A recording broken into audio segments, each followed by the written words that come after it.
We got a match. Mike and Rick. Mike and Rick. Mike and Rick. Earlier. It was a close set against Ben. Yeah, Mike played very well, even though he didn't end up taking it out in the end. Rick showed a lot of signs of life in his match. There were just a couple of decisions that I think were a little too passive. Yeah. I think. Sorry, yeah, go ahead. No, yeah, I was just gonna say. I mean, I think we've mentioned it on stream before that, at the very least, like Rick's connection makes it hard to be like super, reactive gameplay wise, and being proactive is probably honestly harder. But I think he's trying. I'm seeing earnest signs of effort in the connection. Yeah, the improvement has been very visible as well. The damage he's getting off of a lot of hits are significant compared to what he was getting week 1 and 2. The Taskmaster switch, I think, has been super positive. Yeah, I agree. I mean, I think not even really Andrew plays Shuma in Parsec right now when he's playing seriously because it's just kind of annoying. I can only imagine for Rick, it's actually just impossible. But we're getting right into it. Taskmaster on point. If Rick, despite the lag, if Rick can generate enough space, I think he can keep Mike out. That's not what's happening right now. No, not at all. In fact, the exact opposite is happening. Mike is very much in that ass, but that's a big punish. It's a good grab. Oh, okay. He went for the guard break. He went for the guard break. There's a huge gap there. I didn't even remember you could interrupt the guard break mid-string. That's funny, though. Okay, clean kill out of Wesker here. So what do we got for a mix? Okay, stays in front. Call Gen Session, just put him in blocks. Good punish. Crazy. Ooh, okay. Ooh! Mixed. I'm going to say mixed. Okay, this might chip. It won't kill, I think. Yeah, just barely. Just barely. Oh, that's smoked Dante. That's going to hurt Dante as well. That's a lot of life off Dante coming in now. Virgil coming Dante in. having help. Dante coming in. Akuma with some neutral control here. We're getting a Fireball War at the same exact angles. I don't know if that confirms, but good chip damage from Mike anyway. Yeah, worthwhile. Worth an effort. Oh, he called Magneto. No X to kill. X would have won the game there. Just X and second beam would have killed both characters, but not willing to go for it. Kills Dante. It's down to the anchors again. Still has Virgil with full X. I think if Rick is just patient, it's good. Ooh, but that's a level 3 from Mike, maybe. Yeah, no, he gets it. Nice. Oh, that's dead. Rick. Just another one of those where he had the opportunity to end the game and just either didn't recognize it or didn't want to go for it. It's unfortunate, too, because I've seen Rick in matches be able to set up swords, at least, before committing to Virgil stuff. I guess it just wasn't happening there, though. Yeah, I don't know what really changed there. It just looks like he tenses up so much if he's ever in a winning position that he's just so afraid. It is nerve-wracking, to be fair, and I imagine it's like even harder to process at like at the amount of frames he's probably getting. Yeah. But at the very least, we're seeing some good back and forth between them. It's turning into some good spacing wars at the very least. Yeah. A lot of measured responses here from Rick. Okay, a bit risky with the raw shield skill. Ends up dying for it. Oh, that was so deep. Had a chance to confirm, but I didn't expect that to hit like that, so I can't blame him for not.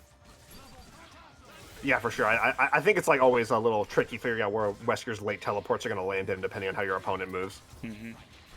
But so far, okay, we're back to the projectiles at the down forward angles. Yeah. So the problem is Rick is at good beam. Rick is at so low life right now compared to Mike that he needs to be the one aggressing. Absolutely. Like, Rick is really good at calling out those assists with the Akuma Super, which is a great talent to have. It's just not getting him enough because he's not pressing forward, like you're saying. But maybe with Virgil right now. Oh, does he get swing? Magneto gets hit, but Wesker's there to punish. Ken might get the kill. Not quite yet, but that's okay. No fix either. X Factor, okay. Virgil was active. If I imagine he's trying to get Wesker out, that's not going to work against swords. Had just enough time. How strong is HS? Okay, good. I like it. Setting up airplay, setting up missiles, just keeping little brother away. No. Yeah, Rick is big brother. I mean, he's being too measured here. He's got to go nuts. Maybe not nuts, but he's got to apply the pressure. He can't be reacting when he's the one who popped X. Yeah, He I can't be think sitting waiting for Dante to do stuff. I think at And the now very least, that's moving gonna forward, kill. It getting his doesn't line out there matter. would be helpful for Rick.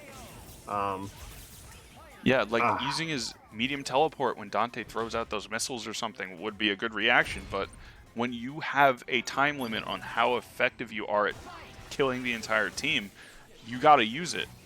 Yeah, you really got to go with Virgil. Every single second counts because a second could just mean a character death. All right, but going into game 3, another good Akuma call. We've got a life lead for Rick here. This is where he tends to be his best because he plays so defensively. Okay. Oh, misses the S because of the weird spacing.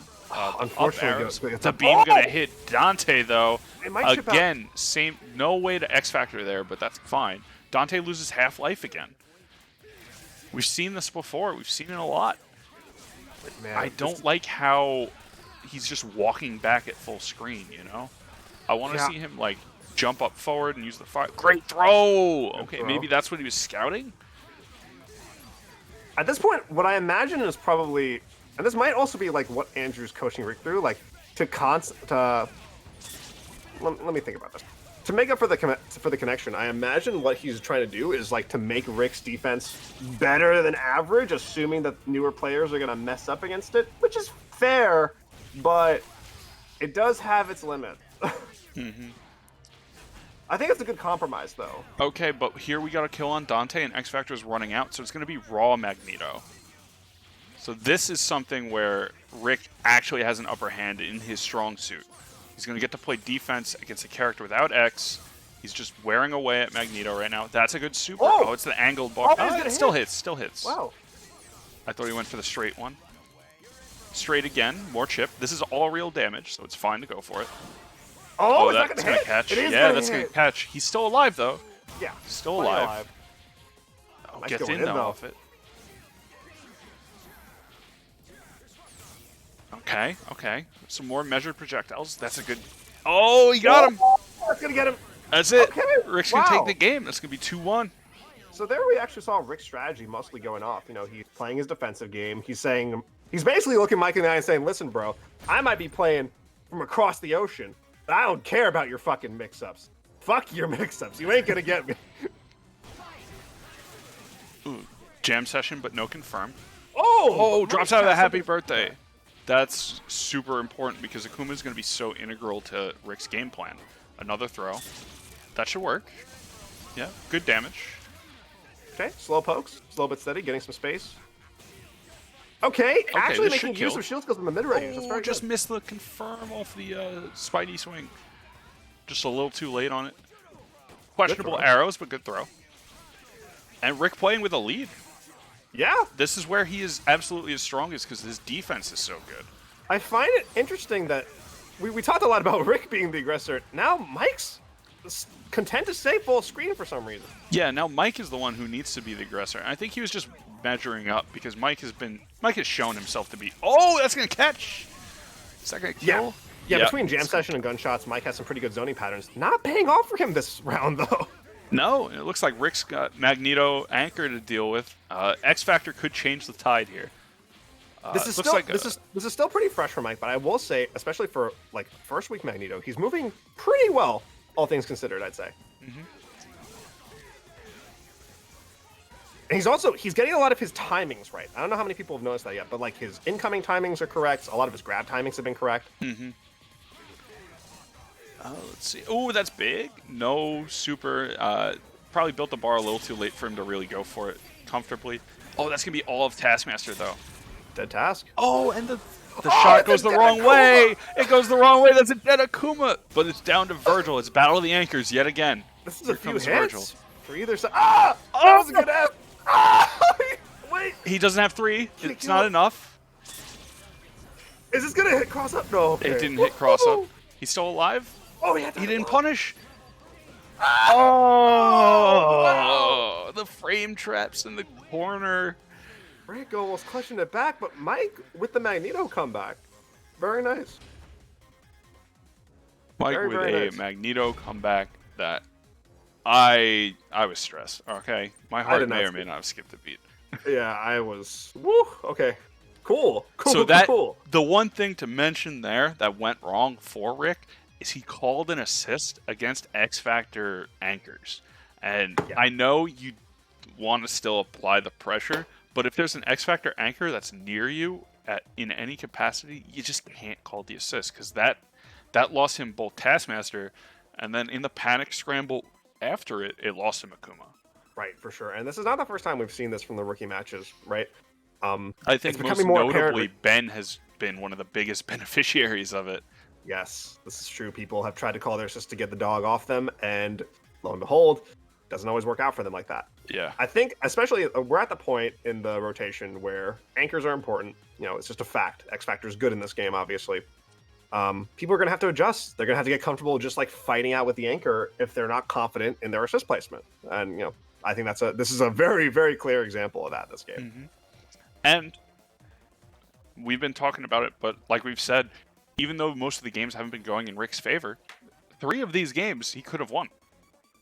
For sure. Yeah, except, for sure. except with the exception of game 1, I think. Games 2, 3, and 4 all could have just gone his way if one guess went his way. It was down to the anchor 3 times. Yeah. Or 2 times, and then he won the other one with a lot of control. So yeah, for sure. Like I was saying, I think Rick's adjustment for his playstyle in the Parsec environment is pretty decent, honestly. Like they're playing around what they think he can do within the Parsec environment. I do think, though, that it is rough having 2 assists for a task when he's trying to keep people out that only go horizontal. He might need to think about vertical coverage in some capacity if he wants to keep up with this strategy. But at this point, it would be hard to make a character switch. That was something up to him. Beyond that being difficult, so far there's been very little.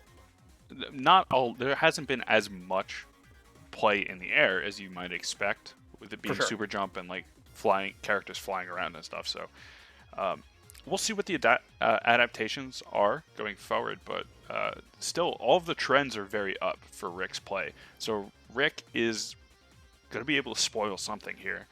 I'm sure of that. Anyway. Already today, he was very, very close to netting himself a solid 3-2. It didn't work out that way, unfortunately, but it was there. Mm-hmm.